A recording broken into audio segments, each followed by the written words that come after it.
It's about wave control. You can't have zero pressure because your laners are going to pick pushing lanes. We see that all the time in the Sivir, in the Ashe, in the Gnar, which is why Gnar is being blind pick all the time, because it opens up these 1v1 abilities. Like, the thing is, there is no disadvantage other than being ganked if you are pushed forward in your lane. If you're pushed forward in your lane, you're going to get superior chip damage on the enemy champion because they have to pick between CSing you or effectively trading. You're going to have an experience advantage because you'll be ahead in creeps, so you'll be able to punish on a level 6 faster. The only negative is that you open yourself up to ganks or to teleport plays. So you need to be quick in the jungle to apply pressure. You cannot have something like Hecarim and just sit back and farm. It's about speed. Well, we'll see whether they can pick one of these speedy junglers up, as the bans have already been completed. It is going to be Shen, Karma, and Vladimir on the side of Snake. They're going to lock away the Lissandra first up at the same time, and Gangplank, Tahm Kench, and Malzahar were banned away on the side of Vici. I do like it.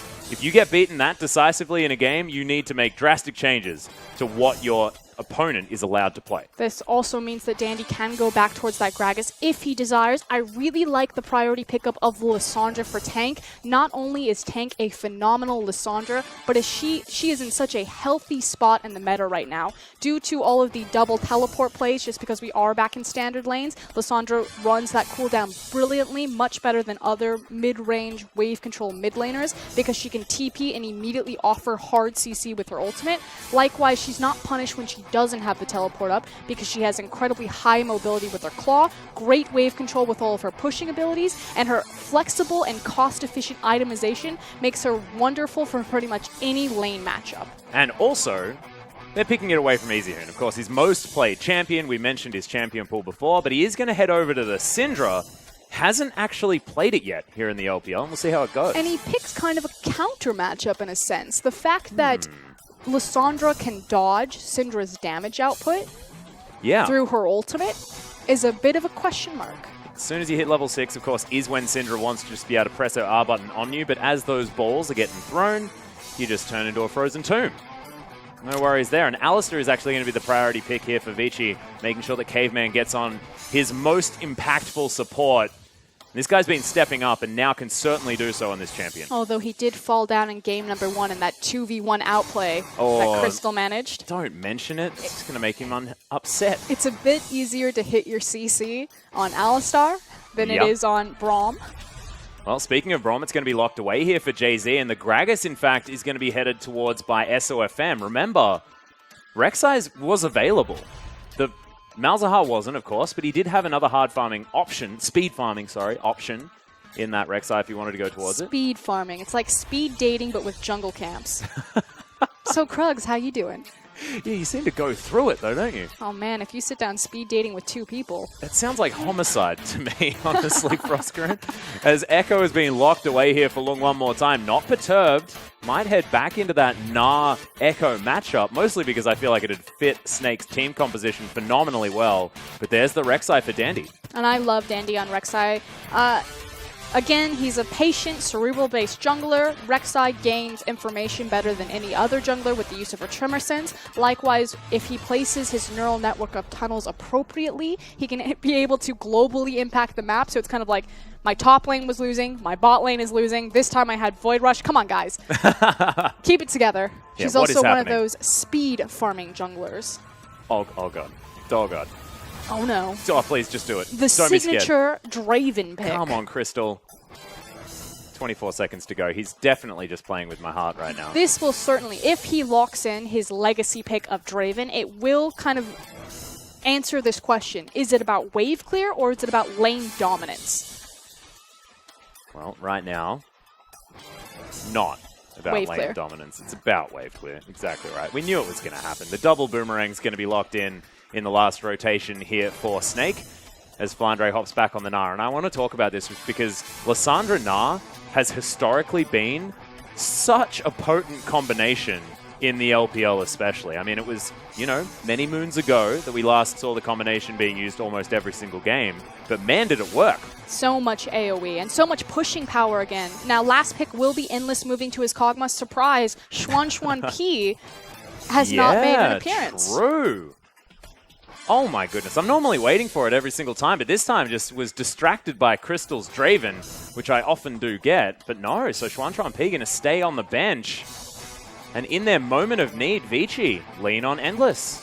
Yep, but they put him on his comfortable champion, which is the direction that I like to see Coach Home going. So good pickup of the Kog'Maw. It's now about, can Vici survive an early game to get Kog'Maw to where he needs to be? They've shown that they can execute very well in a composition like this, and normally Vici has very clean, very beautiful early games. But right now, Dandy is just trying to juggle too much pressure across the map, and he can't do it all on his own. So it's time for Long, Endless, and Caveman to step up. Yeah, and I'm looking at Caveman for that as well, because he's going to be a lot of that disengage and a lot of that peel, but the coaches are going to shake hands. We'll see whether Vici can bounce back after a dismal game 1 here as game 2 gets underway.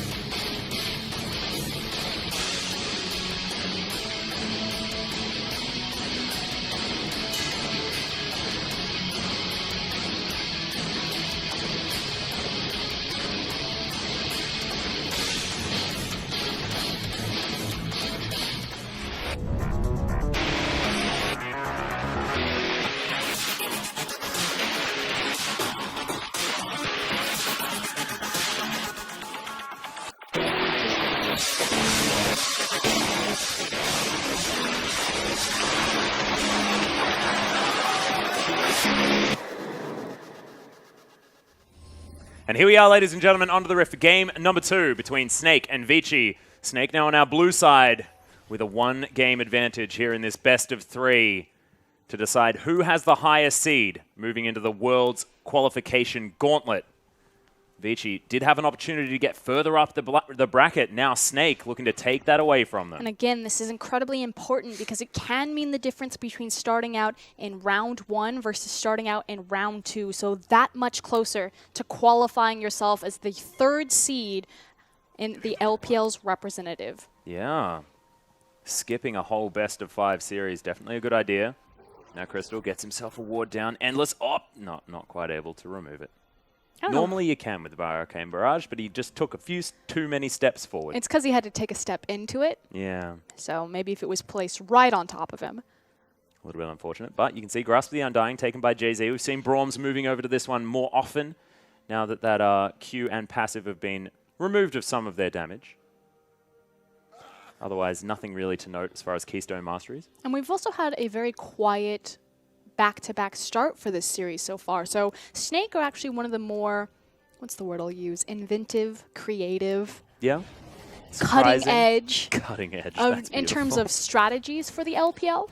They were the big dominant lane swapping team when lane swaps were still a prominent thing before 6.15, the current patch that we're playing on. And they were actually experimenting quite a bit through their playoff run with level 1s, which makes sense. You know, we don't really know what the superior level 1 is in 6.15. It's changed quite a bit because teams are no longer looking for those deep invades to place lane swap wards, since the lane swap is dead, rip. Mm-hmm.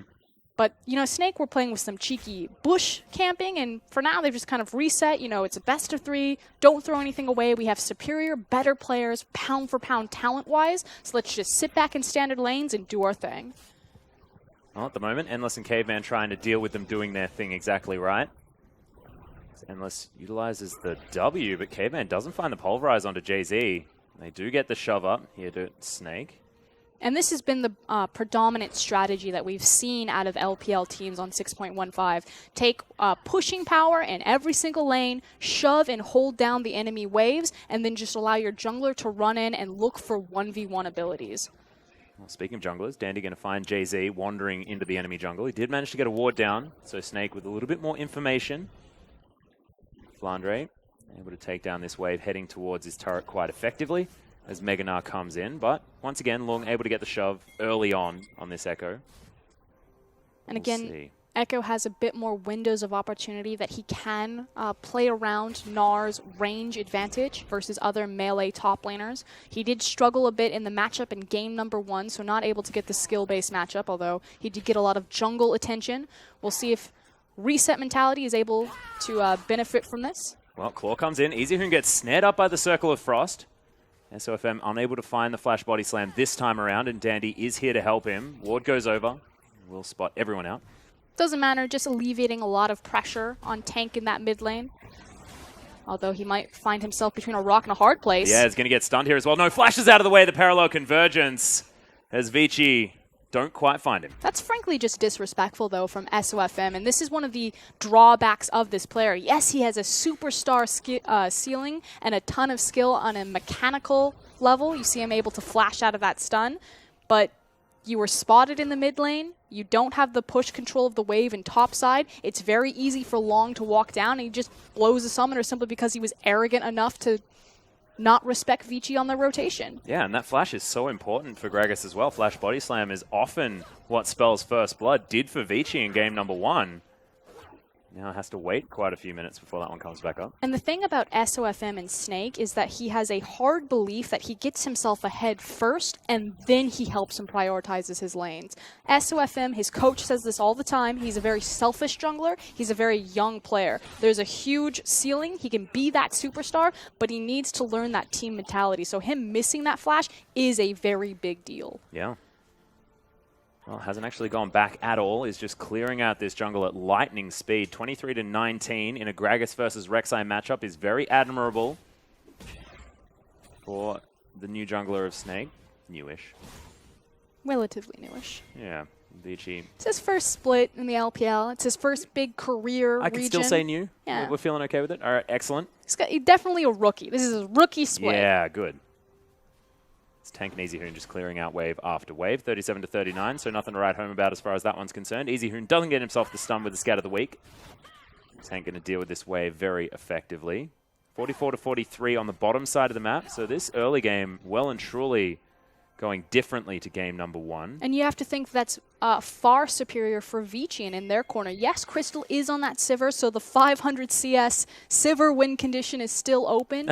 But come late game, you know, Kog'Maw's going to do ridiculous damage. The one benefit that Sivir will have comparatively to the Kog'Maw late game is that you're playing around Kog'Maw's 10-second W windows. So, you know, when that Bio Arcane Barrage is on, he's a god. And when it's not, they're both playing around W windows, you know, because there's the Ricochet W and there's the Bio Arcane Barrage W. As SOFM gets ulted by Easy Hoon, but doesn't quite manage to find anything else. Dark Spheres are going to come through. Good Frozen Tomb as SOFM gets the regen. Dandy should still be able to lock this one up, but good slow comes down. Crystal exhausted, but can he get more? As SOFM's on a wild goose chase, Lung doesn't find the Time Winder, and SOFM attempting to get himself towards something more. Has actually got a lot of damage down onto Dandy, who throws out...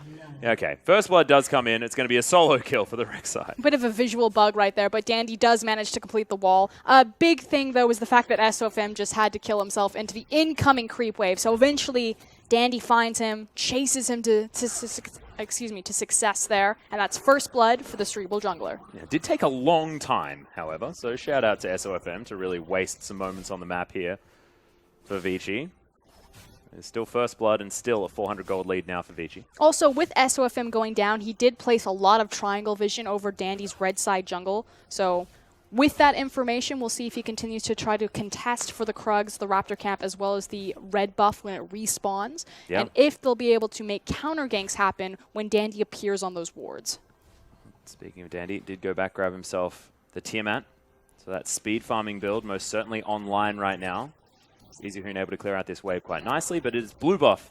It's going to be prioritized here for Tank. Snake locked that one down quite easily. SOFM there is the last Q, and Auto take it there for the Lissandra. So Tank is actually in a really healthy spot. As soon as his ultimate comes back up, he still has his TP cooldown, so he can make plays happen around the map, especially because Syndra has that cleanse, Easy Hoon not having the TP to follow up himself. The problem is that Snake typically don't let Tank set the speed for how proactive they are. It goes back to SOFM. So now the question is, will they continue to be reliant on SOFM and the fact that he's behind will slow down the tempo of Snake, or will Tank step up, say, I'm the leader of this team now, I have the playmaking ability, and press forward anyway? At the moment, just hanging out there in the mid lane, trying to even up that farm once again. SOFM will take down his red buff in full vision of Vici. Dandy going to do the same thing on the Rift Scuttler, so jungler's positions well and truly known. Flandre gets himself out of the way. We'll see whether the bottom lane is going to make use of this, but it's a big creep wave for Vici. Crystal not going to be able to do too much, and Jay-Z on walkabout at the moment. It should just be a back timer for Endless here. Doesn't want to overextend, especially knowing that SOFM's on the bottom side of the map. Crystal also giving it away, telegraphing a bit by holding the wave. Yeah, of course, wanted to get himself some sort of freeze here at the same time. So Endless and Caveman deciding not to go back. They want to break that. And Dandy moves towards the bottom side now. Living Artillery online for Vici's bottom lane, as that boomerang was cheeky. And he checked the brush with it. So Endless still very suspicious that the enemy jungler could be about, although SOFM is in that mid lane now. Yep, moving over, just cleared out his Raptor camp one more time. Setting up now for EasyHoon, who doesn't have his flash. Tank has his. Could be an opportunity, could be a window. Now for Snake, is SOFM waiting patiently. There's the flash, gets the Circle of Frost. But Dark Sphere comes down, there's the flash body slam. He finds EasyHoon, and this gets taken down with the Frozen Tomb. Dandy now in trouble as SOFM takes a drink and bonks him, but no. He's going to get out using those tunnels. Nice play from Snake. And the issue is that Vici were unable to track SOFM successfully. If you actually watch the bottom lane, they went and they farmed the Gromp camp because they were still unsure. Is a SOFM on the bottom side of the map? We don't know. We can't overextend in the lane. Let's take Gromp. SOFM had snuck into the mid lane and sets up a beautiful gank with Tank. Yeah, and Tank actually using the flash Circle of Frost instead of the ultimate, made sure he held onto it for the high damage that it provides instead of the CC. So the cleanse was almost unnecessary. As Headbutt Pulve comes down on a Crystal. Should be able to get himself out of the way. Good boomerang damage, but that Bioarcane Barrage doing some work. Caveman might need to be careful. Good news is that by making the play happen in the mid lane, Tank still has that big cooldown of the teleport available to him. We'll see if he burns it into his lane here on this back. I'm suspecting that he will. Nope, he's actually just going to follow the claw. So he's going to retain that global presence and threat. That cooldown is very low for Lissandra's ultimate. I'd like to see him use it bottom and help out this little Kog'Maw. Oh, boomerang damage gets the heal out of Endless. I believe if it was enough damage, he would have just died before he was able to press that button, and now the Kog'Maw has to go home. Jeepers. Jeepers indeed. Again, all the more necessary for Tank to start pushing. There's the ult on the top side. Flandre gets the wall up. The chrono break has to be used as long. Saves himself. But ult's traded and Flandre in control. And meanwhile, there's a roam happening bottom. Yeah, there's the headbutt Pulve as Caveman is going to get stunned up. A lot of damage comes down as the ult used by Jay-Z. Caveman, the ultimate's running, but is it enough as Tank's taking damage on the backside? EasyHoon grabs that kill. SOFM unable to follow. And Caveman gets out alive. And the difference there is that Snake's bottom lane didn't collapse to their members in the river. Instead, they try to burn the support. Caveman, blinking health, but it's not a one-for-one trade. Advantage to Vici. Holds onto the ultimate for as long as he possibly could as well. Made sure he wasted all of the time of that bottom lane. Which is typically fairly opposite of what you want to do with the Alistar since his ult changes. But you know. Worked out. As SOFM... Oh, really good body slam gets him out of the tunnel. There's that mechanical prowess that we were talking about with SOFM. Flashy, hotshot jungler, just needs to kind of curb his aggression a bit. Well, his farming of minions underneath turret are also beautiful to watch as Clock Tower nails long. But he's underneath the turret, should be okay. Wallop, not going to find him. And we saw these ults traded back and forth, but more importantly, Flandre is just naturally winning this lane, 117 to 102. Well, the crush comes out. There's Mininar once again. Flandre now with a little bit more mobility, but there's a Rek'Sai hanging around. See whether he gets caught. Warding has to flash immediately to avoid the flash knockup. Like the respect. But with Dandy appearing on the top side of the map, SOFM trying to make this happen in the mid lane. That was cheeky. EasyHoon notices the ward going down, though, so decides he doesn't want to do anything more. Has the flash and the cleanse almost. He immediately moves to the complete opposite side of the lane. He's like, that's fine. I'll be over here. Yeah. You can stay over there. It's cool. Well, Tank claws himself. Nope, not forward. Just going to throw it out just in case. Now holds onto this wave. Has a bit of a chat to his teammates. Think there might be something wrong? Nah, it's fine. Okay, yeah, no pause coming through. I thought for a second we might have a technical difficulty there. EasyHoon looked a bit perturbed. Yeah, he is a bit perturbed. I think we may have a slight pause on the map right now. This makes more sense. Mm-hmm.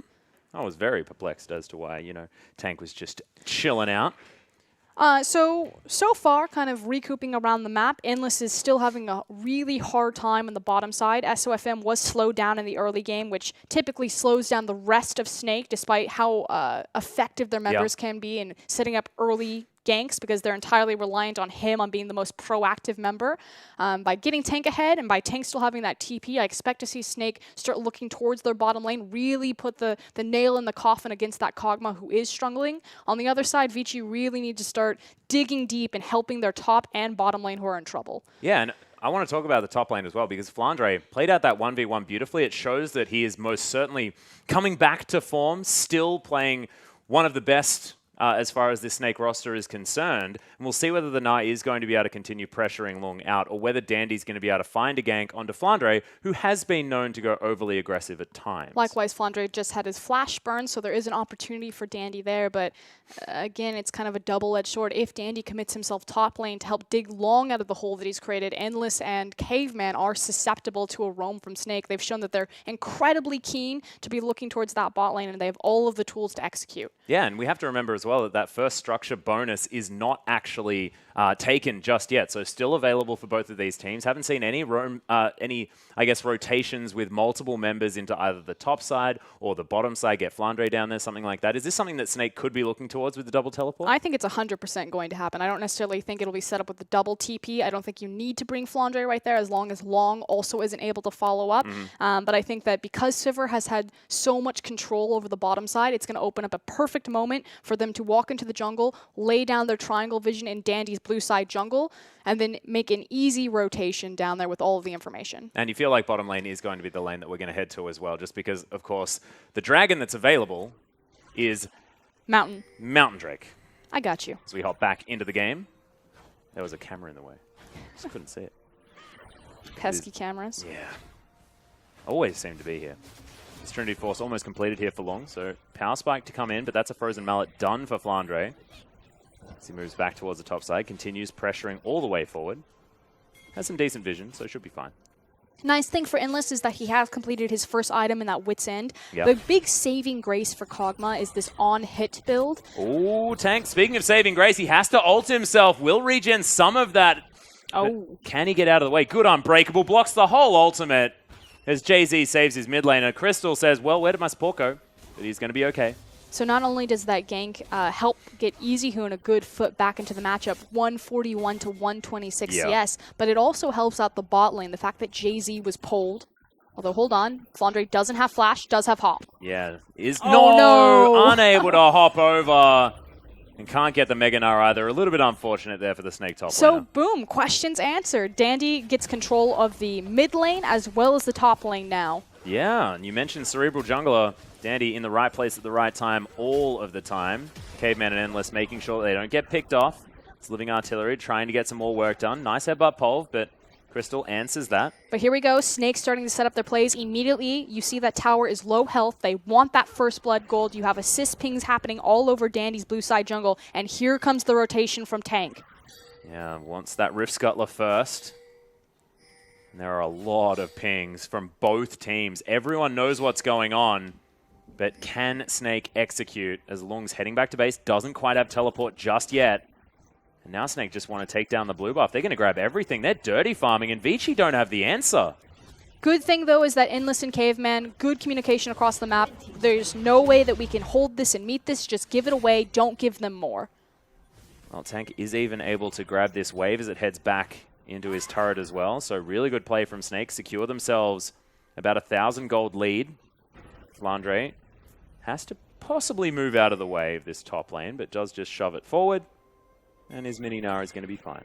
So now the big objective left on the map for Snake, since they have complete control over the bottom side of the map, will be that Mountain Dragon. So it's about how they're going to utilize Fog of War and set up SOFM and Tank.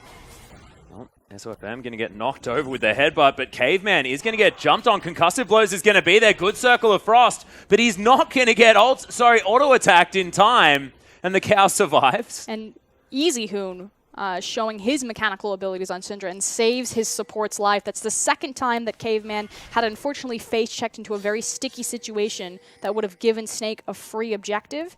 But easyHoon managing to neutralize that. Yeah, really nicely played from the Syndra. easyHoon, of course, his first game on the champion so far. showing that he most certainly does have what it takes. But Flandre now has the Mercury's treads. More mobility. More ability to get out of these stuns at the same time. easyhoon, of course, relying on that quite a lot. Parallel convergence as well, not going to be as much of a problem. And Gnar needs to be a menace this game. Flandre needs to be part of that wombo here for Snake. Also needs to hold on to his TP so can no longer use that to freely farm. Caveman caught again. Yeah, no ultimate available either as Concussive Blows does go off. Voidooz isn't going to help him as now Endless in trouble. Jay-Z launches himself to a minion but flashes out of the way. Will be all right for the moment as Living Artillery does get Jay-Z dangerously low. And we said it at the top of the day is that we expect great things from Dandy and easyhoon, but at the end of the day, if Vici want to win, someone else needs to step up. Usually it's been long. The patch has put Endless and Xuan P back in power with the rise of Kog'Maw and Twitch, but right now, Vici's bottom lane is costing them the game. Well, it certainly is, as SOFM now looking for Dandy. You can see Flandre going aggressive on the top side of the map. Lung took a lot of damage there. But Snake just turn it on. It was about 13 minutes into the game where they decided, now is the time that we win. It's because SOFM had to get ahead. Yeah. So now he's been translating that across his lane. Still, though, Vici have done a good enough job kind of slowing down, playing red zone defense, making sure that the Mountain Drake isn't initially falling. They're not finding, or Snake are not finding the picks that they want. Again, the Mountain Drake, the tankiest of the dragons. So they really want either easyhoon or Dandy before they pull the trigger on that one for sure. Well, Flandre is going to walk towards Lung. That crush will be up as Dandy now looking to make his way in. Lung has to be very careful. No ultimate, remember, to reposition as Flandre gets the Gnar flash and will head back towards his turret. And this is classic SOFM. So he sees that Dandy is topside. He's making his back, and he continues the back anyway. And there's kind of two different mentalities here. It's saying, okay, the enemy jungler is top lane, we can take the dragon for free, but the enemy jungler is also Rek'Sai and has his ultimate available, so he can very quickly be on the bottom side of the map. Well, Dandy as well, possibly caught out. Hop has to be used there from Flandre, however, as the rest of his team did collapse around, and easyhoon going to grab himself this blue buff. Snake say, well, you can have that, we'll take your inner turret, and possibly move even further forward with this creep wave. And someone needs to come dig Vici's bottom lane out of this hole that they've created, because right now, it's about to be a grave. Yeah, it certainly is, as Lissandra going to head back towards the mid lane. easyhoon shoves that one forward. It's now Snake's bottom lane, possibly overextended. Now, Crystal has a lot of wave clear now with the Essence Reaver. Cull also completed. And by completed, I mean has gone off, giving him that 350 gold. It upgrades into 350 say, gold. What's the recipe for a cull? It's a cull. Atlas, you idiot. Here comes the dive mid, though. Snake just brute forcing their advantage around this map. As soon as Jay-Z comes around that corner, it doesn't matter that Dandy's waiting in the wings. They have to back up. Yeah, and the tower is going to fall down. Good stun as Crystal gets out of the knock-up with the spell shield. Caveman uses the ultimate. Can he get the re-engages? SOFM going down low. Ultimate comes down from the back end, and in goes Tank. What the heck was that? As Endless is going to be destroyed. Lung now in trouble. The double's enough, though, from Snake. They take down the turret and feed the Sivir. I mean, at this point, Snake are so far ahead of the clock. Vici, this is an uphill climb if I've ever seen one. Their only win condition is about 45 minutes in the game when that Kog'Maw comes off, but right now they are hemorrhaging around every turn. And Tank's engagement in the backline was just stunning. The flash circle of Frost gets the ultimate onto himself. Let's have a look at it again. But the thing is this is so delayed because, again, Caveman is late to the rotation. Dandy was waiting on Alistar to follow up the engage. Without the tower, there's no reason to look for this. You're already down in a massive deficit. This is Vici taking the wrong fight at the wrong time. Well, you saw Tank with the claw, flash circle, 3 people for full damage on his ultimate. And look at that. 2.2k in comparison to Dandy that did the most damage for Vici. And there's a reason why Lissandra is usually permabanned away from Tank. Tank making his debut in the Caspa Cup, entered on this champion. How he plays around Fog of War and through terrain to hide the Glacial Claw is beautiful to watch. He's actually a very intelligent mid laner. He's had a bit of an up and down career since joining the LPL, but not on this champion. And not in this series as well, because his Syndra was also fantastic. Now going to possibly get caught out, but has a tower there to help him.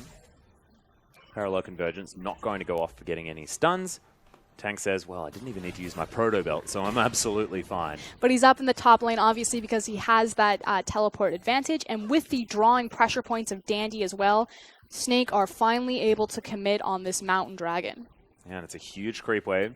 Tank is pressured away from this tower, so Mountain Drake for top outer turret as Flandre continues pushing towards the inhibitor turret on the bottom side of the map. 4,000 gold now going to be lessened to 3 as Snake lose their top outer, but look, they have pressure all over this bottom side. Look at all of those pink wards. That's 4 in the area. But what they need to be doing is actually picking up this vision and moving it towards the top side of the map. So right now, the 3 objectives in play for Snake are going to be the inner mid tower, the outer top tower, and if they make a significant pick on their vision, moving into that Baron. With that, hold on. Speaking of pick, Caveman, using his face again. SOFM finds Dandy here as well, but a lot of damage comes out from easyhoon to follow up. Winter's Bite goes wide onto the Rek'Sai. No reason to fight here, though. Oh, Endless in trouble as Flandre just grabs a solo kill on the back end. Can they close in on Dandy? Concussive Blows goes off. There, he gets the crush, but can he get into the back line? Does have flash, but doesn't go for it. As Snake get what they want and leave. And Vici's bottom lane, again, wrong place, wrong time, bad pick. There is nothing to fight over. You're not securing a tower. There's no blue buff up and available. Literally just getting caught cheating through Snake's oppressive vision. Yeah. And Flandre just once again being able to find these solos at about the 20-minute mark. Of course, nothing really going to come from it. Unable to push up too much further.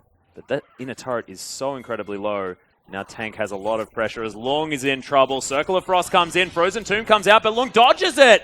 And it does get reset. Concussive Blows comes in. Parallel Convergence gets a nice double stun, but no Crystal. Oh my goodness. The Boomerang, just the tip. And it was a really nice spell shield. However, not enough damage. Very well played by Long. He does also delay and absorb enough time from Snake Esports that Vici Gaming are able to get in position and make sure that that outer turret doesn't fall. So saving grace and play from Long. Yeah, and easyhoon, of course, gets up there, clears out the wave, pushes it forward once again. Dandy in position as SOFM finds him. Tunnel's going to get eaten. Oh, no. Avoided as Dandy gets some nice damage back, but good body slam stops any scuffle. Doing a good job moving in, placing down offensive vision. Now SOFM needs to try and smite steal this blue buff, but just gets held onto by easyhoon. Yeah, so where Caveman and Endless are currently weak, Dandy and easyhoon still feeling incredibly confident enough to go toe-to-toe with SOFM, very aware when they do have the numbers advantage, so it's not quite over yet for Vici. They've still got some fight left in them. Yeah, they do, but there is definitely a clock ticking towards Crystal's 3-item spike. He's got the Phantom Dancer Essence Reaver, just needs about 1,300 to 1,400 gold for that Infinity Edges. Now easyhoon and Dandy looking for Tank. Oh, use the Scrying Orb in the wrong position. Good stun comes down as he tries to take the claw out. Teleport's coming in. Ult avoids the kill from easyhoon as now Flandre's looking for more flash body slam. Gets easyhoon out of position. Tank with a re-engage. And Flandre picks up the kill. Now Caveman headbutts him out of the way, but Meganar is incoming. Jay-Z gets another flank. And Endless turns up. Caveman will fall down. And there's the flash from Flandre. Crushes on top of the Cogmore. And he will get obliterated. Snake team fighting like gods. And Vici, disaster across the board. You can understand what Dandy and easyhoon are trying to do. They're saying there's no way that we can take a straight 5v5. We're too far behind. Let's try to set up a cheeky pick. But the issue happened in Champion Select. We said this at the beginning. Lissandra has perfect tools to counter out the Syndra. Denies the kill and delays Dandy and easyhoon long enough that they don't get anything off of this. In fact, they get counter-engaged on, and the weaker 5v5 just lets them get run over. Just stunning as well. I mean, it was sort of like a trickle in, but Snake did it in such a beautiful way. Flandre as well, locking down Endless. They just had this prioritization that was fantastic. The Baron is going to fall down in the meantime.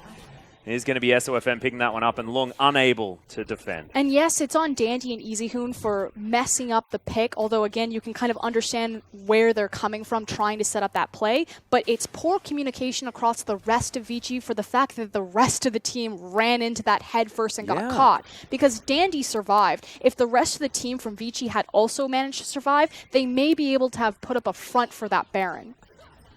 And what that Baron has spelt is Crystal's Infinity Edge. 4-0-1 now on the Sivir. This World's Gauntlet's looking more and more likely that it could belong to Snake. Again, the determining factor will be the third place match of the playoffs right after this. If I may lose, The loser of this, right now it looks to be Vici, will face them in the first round of the regional qualifier, but there's the go button. Yeah, on the hunt has been popped as Crystal takes down the inner turret. easyhoon tagged by the Winter's Bite, but they don't want to go in here to Snake as Dandy, oh my goodness, has to get out of the way. Flandre is shut down as Jay-Z now out of position, has to flash, gets to stand behind me onto Crystal as well. Parallel convergence should be able to knock down the Braum, and it does. As Crystal spell shields himself up, in goes SOFM, but he's a little bit late as Endless grabs himself the kill. And could this be the turnaround for Vici? But the reason why this looked successful is because meanwhile in the top lane, Tank was taking down the inner top tower. So great work from Vici to recognize that they had the 4v5 and could make that fight. But how much longer can they push this, and how much more can they get off of it? Yeah, Crystal trying to use his Baron buff to stop this push forward from Vici. There's a headbutt Pulvers. Crystal's in trouble. Tank is still here, and that's really good use of the heal and the spell shield, but it's not enough. It's locked down by Long, and Vici will push on. Vici so great at recognizing where they have these opportunities and these windows to make superior map plays. They see Snake out of position and immediately punish. Yeah, SOFM is able to take down Caveman, but at what cost as the inner turret falls down? Just table scraps at this point. That's a 2-tower swing in favor of Vici, and they managed to eliminate 3 Barons from the field. Yeah, and that gold lead now falling down to about 6,000. Snake still in control. We'll see whether they move over to this Mountain Drake to try and pick that one up. But that Baron has been halted, most certainly, by Vici's efforts. But all it takes is giving Vici just an inch, and they'll take a mile. They are such an efficient team about punishing mistakes given the opportunity. But again, they really need to take advantage of their early game and shore up their individual lane weaknesses so they don't fall into these deficits and have to be reliant on teams making mistakes. Yeah. Well, Snake are at least able to grab his second Mountain Drake. Their second, of course. Next one's going to be a Mountain at the same time. So triple Mountain threat to possibly come out. Crystal looking for his last Whisper, not going for any sort of defensive item. He's definitely still Crystal. Well, there's really no need to do that just because they're so far ahead of the clock. It would mean a lot more if everything was neutralized and if Ashe and Kog'Maw were on, Sivir and Kog'Maw were on similar footing, but she doesn't need to itemize defensively simply because Vici don't have the damage items online yet to warrant it. Well, now you can see Snake do get their waves pushing forward one more time. Baron has about halfway to go. And inhibitor turrets are all they have as far as things to siege. 6 towers to 3, in fact. Vici still have that whole inner ring to take down. Actually, outer on the bottom side at the same time. Crystal here clears out that wave extraordinarily quickly with all of those ricochet crits. And Snake looking to set themselves up. Dandy over to the side. Banshee's Veil still there. Winter's Bite doesn't connect. Still continuing to set the trap. No Very reason patient for Vici to face check that, though, because there's no Baron available. They don't need to grab that vision quite yet, so making use of Dandy's Tremor Sense, they're going in. Yeah, they're going to jump for it. Jay-Z caught out of position, throws down the door. There's the explosive cast, though, breaks up the fight. Teleport coming in from Flandre. Good Nahbar as Crystal in a good position off the back end. There's the Mega Gnar into the wall. Wallop lands onto Dandy as easyhoon's taking so much damage. Crystal's untouched. Spell shields the Chrono Break, and Tank takes down easyhoon. Jay-Z still alive as well as the double kill comes in for the Lissandra. Now Dandy gets flashed on by Crystal, gets the auto reset, slow onto Endless, and in goes Tank. Doesn't get the Circle of Frost, but all of his friends follow up, and that's the ace for Snake. But in the end, Vici, again, still didn't have to fight there. There was no reason. There's no Baron. It's not like you have to make your way through that jungle to try to check the back of the pit. They just simply thought that they could burst through one member of Snake fast enough to make it a 4v5. Well, they couldn't, I think, is what we end on, is Flandre looking to try and take down this inhibitor turret with SOFM. Crystal has the same idea in the mid lane, and this is going to be base broken and dismantled as Snake pick up yet another 10,000 gold lead. SOFM looking to get himself out of there. Inhibitor didn't fall on the top side, so that is good news, but Snake don't need to worry about sieging anymore. Oh, deep teleport response from Vici. Can Long actually get a good flank here as the tunnel comes through? Dandy still has that Banshee's Veil. Really good use of the spell shield from Crystal, but can he get out of the way with the On the Hunt? Oh my goodness, Barrel comes down. SOFM doesn't quite find enough, and they do get the Sivir as Long grabs the shutdown. Nice slow for the disengage from SOFM, but this is a big deal for Vici as we'll see whether they can counter. Desperation Overturn, it will mean that they can move into that Baron Pit area, set down some defensive vision, possibly get control of the Scuttle Crab if that's available. But unfortunately, they're still a minute out on that timer, and now they won't have TP. Well, in goes Tank, locks down Dandy. Concussive Blows is going to go off as well as the ultimate's used. Big triple knockup, but the Rek'Sai is so dead. And that is going to be the answer. This is so bizarre. Vici are a team consistently known for their intelligent macro decision and movements around the map. Yeah. And across the board throughout this series so far, this is so unexpected. This is so anti-Vici. Well, it's also pretty anti-Snake, to be honest, at the same time. These guys are playing incredibly smart League of Legends. Exactly. In a vacuum, you look at this and you say, okay, so Vici should actually have complete control of the early game. They're a much cleaner, smarter team than Snake, but Snake do have the edge in the 5v5, so if Vici can't close it early, Snake should be able to come back. Theoretically, that's what you think looking into this game, but the complete opposite has happened. Vici not just playing reactively, but just making really questionable engagement choices. Weird decisions.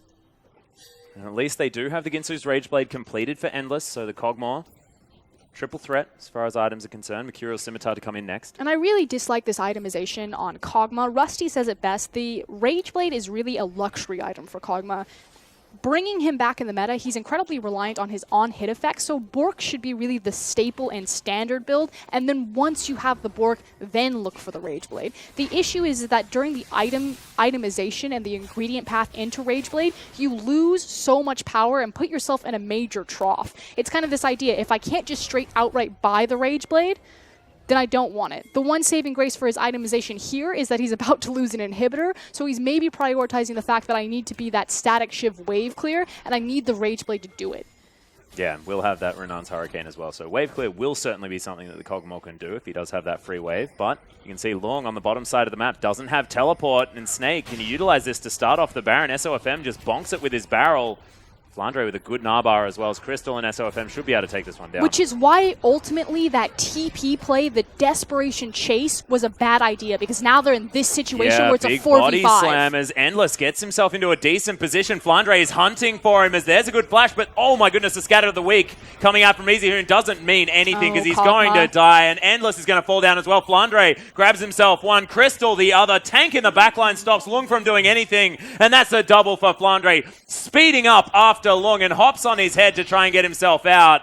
The chrono break's good, but Tank just has so much CC for so long, and the Zhonya's is there to deny the kill. And in the end, Vici manufactured their own demise. Again, making that deep teleport chasing play the last time Snake were in this point on the map is what cost them big there, because there was nothing that they could snowball off of it. It wasn't like the Baron was up and available. It was still 2 minutes out. Vici lost themselves the game about 3 minutes ago. Well, Dandy's actually looking for Crystal. He's going to fall down. That's going to complete the ace, and that is going to be the game and the best of 3 series for Snake. They managed to get themselves out of the tie and get that top spot, possibly skipping one of the rounds in the World's Gauntlet. So what this means is that both these teams were tied on 130 points respectively. Snake are now your 4th place team in the championship points, and Vici are now your 5th place team. They can both move down into 6th and 5th respectively. It all now depends on if I may win or lose to Team WE. If I may lose, it will be Vici versus I may in your first round of the regional qualifiers, and Snake have now seeded themselves into round 2. If I may win, things get a little bit more messy. Yeah, a little bit hectic, and we will tell you exactly how it is going to work out once we have those results, but I just want to go back to how Snake have been playing in this series, because it's night and day in comparison to their playoff run. They knew that they needed to try and get themselves the top seed. They wanted to escape that match, and it just shows that when things are on the line, this team comes together like none other. And welcome back, Crystal.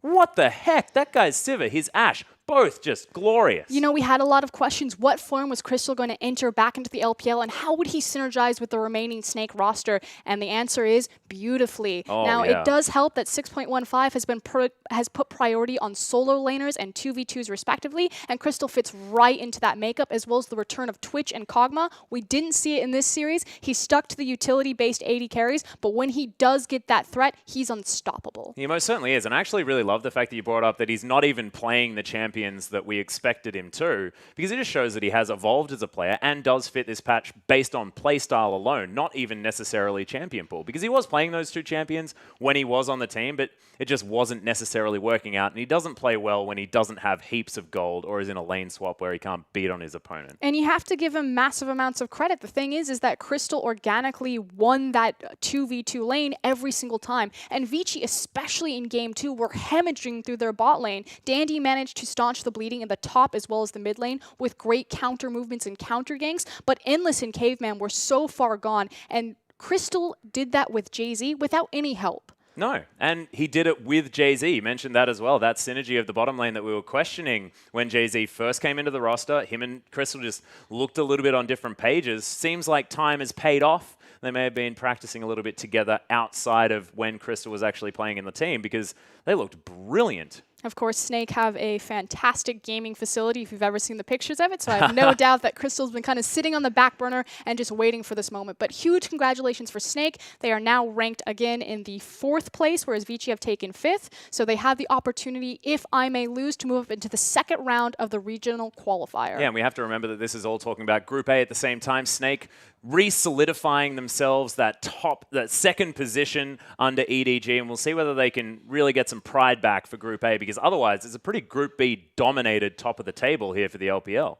Yeah, and that was a big question, you know, the side of the bracket that IMA were on, they had to go through Group A teams. So will IMA continue to be so dominant now that they face another Group B team? Exactly, but let's have a look at the MVP for that game. It is going to be Tank on the Lysandra. Got the engagements, got where he needed to be, and that first play that we're going to see in the highlight coming up is going to be the one that really solidified it for me. 3-1 and 13 as well. Really good performance. And it really helped dig SOFM out of the hole that he had put himself in. He made a very aggressive early invade on Dandy's red buff where Dandy managed to pick up the first blood, and it was really the comeback of that mid lane play, which is, I'm sure, the one that we're about to see in his highlight reel, that allowed Snake to kick back off on kind of their up-speed tempo game. Yeah, exactly right. Oh, not going to see that one first, actually. This is more the bait and switch as Tank gets himself out and then re-engages after avoiding the ultimate from Easy Hoon. And this does set up the Baron play for Snake later on. But again, just a huge miscommunication from Vici. There's no reason for the rest of the team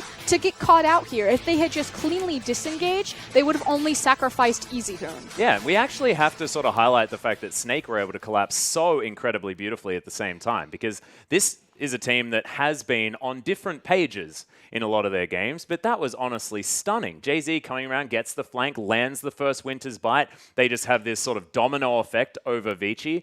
And honestly, the fact that Snake were playing the team fight so well does get detracted a little bit by the fact that that is Vici's weakness, but I think against a lot of teams, that would have still worked. And this is going to be a really important momentum match for Snake heading into that regional qualifier. So they still have the opportunity to become China's 3rd place seed and represent China on the international stage. And the cool thing about Snake is they're one of the more creative teams. So they don't just run 5v5 compositions. We had a very stock standard in this series against Vici, but Snake are one of the few teams that will look for early game invades, that will play poke and pick compositions, and rather successfully. So it's cool to kind of see them get their confidence back, reset for the regional qualifier, and hopefully pull out some big surprises if they want to continue to be that dark horse for China. Yeah, and I actually think it's really, really cool that you mentioned that, because we've never seen Snake on the international stage before. I really want to see whether, you know, even international teams get spooked by the fact that Flandre plays AD LeBlanc and does ridiculous things. SOFM's Jungle Malzahar, all sort of weird business. It's more so this really interesting thing that they do in draft phase, not only with the Malzahar, which you did bring up, that they play in 3 different positions, top, jungle, as well as the mid lane successfully, but they'll also do crazy things where they'll flex pick Gragas and Graves between the top and jungle position. They always make sure that they can get SOFM on this really comfortable champion, and they're kind of the curveball of the LPL, just a little bit wonky, a little bit weird, and they can put you on the back foot by playing kind of these gimmick style. Yeah, and we'll see whether it can actually get them through here in the qualification at the same time, because our LPL teams have had a lot of practice. They understand the shenanigans, But Vici was certainly caught out this time. We'll see whether it is going to be a rematch as we head forward or whether it is going to be possibly IMA heading down there. Yeah, that's the big thing. So if IMA do happen to beat Team WE in this next upcoming best of 5 for the 3rd place of the LPL playoffs, it will mean that Snake and Vici will face again in round 1 of the regional qualifiers, and that this best of 3 was simply a side selector. So of course Vici got to select their side this time around because they won the coin flip, but if IMA win, it'll be Snake that have the superior side selection going into round 1. And you have to say that Snake are probably extremely happy about this situation at the same time, because they really want Vici to possibly take down IMA, because their last matchup was awful. It was a 3-1 victory for IMA, and Snake looked all over the place. It goes back to this idea that side selection is actually still very important for Snake, simply because they do have those really cool flex picks throughout their draft. So making sure that they get to pick and prioritize either blue or red side so they can set up and start catching these teams off guard by swapping champions between mid, jungle, and top lane. Yeah, although I have to say that honestly, their red side play was fantastic, and their blue side was as well. As we have a look at some of the highlights from that game, you can see this was Tank's, honestly, MVP play that we didn't get to see. But look at that Circle of Frost into all of the lockdown with the ultimate. This took down Endless. And see you later. They do play it beautifully. They're able to capitalize and really punish Vici's mistakes. But at the end of the day, that's still Vici's mistake. Choosing to try to fight there as soon as their tower went down, Caveman wasn't in position fast enough. They didn't have the engagement, and Vici pulled the trigger on it anyway. Yeah, and I mean, this was a pick onto Flandre. This looked okay for Vici. I believe they were able to take down Crystal in the end. Spell Shield wasn't able to quite get the work done. So Vici did have their moments, but it wasn't this one. And this was yet another mistake that Vici made, trying to take a fight they couldn't win. Like, take a look at the minimap right now. There's no Baron, there's no Raptor camp, there's no red buff. That's literally Vici just saying, we're at a 10k gold deficit. Let's try to find a 5v5 right now. Yeah. And you saw Flandre there in the backline as well. Gets the hop transform ultimate on EasyHoon into a wall, denies his damage before he inevitably went down to his GA. This was honestly some of the best Snake team fighting that we've seen for a very long time. And remember, when they were the team fighting team, it was around Crystal. Yep. No, 100% agree. I'd like to see Crystal pull out those hyper carries. Good to see him back on the utility champions like the Ashe, like the Sivir. He did phenomenal, but again, he always has that threat in his back pocket. We can see the Draven, we can see the Twitch. Yeah, and I'm really glad that he hovered that Draven at the same time, because I'm ready. I am most certainly ready for that one to come out. But that is enough of these two teams. We are going to be moving forward to our 3rd place match between WE and IMA right after the break.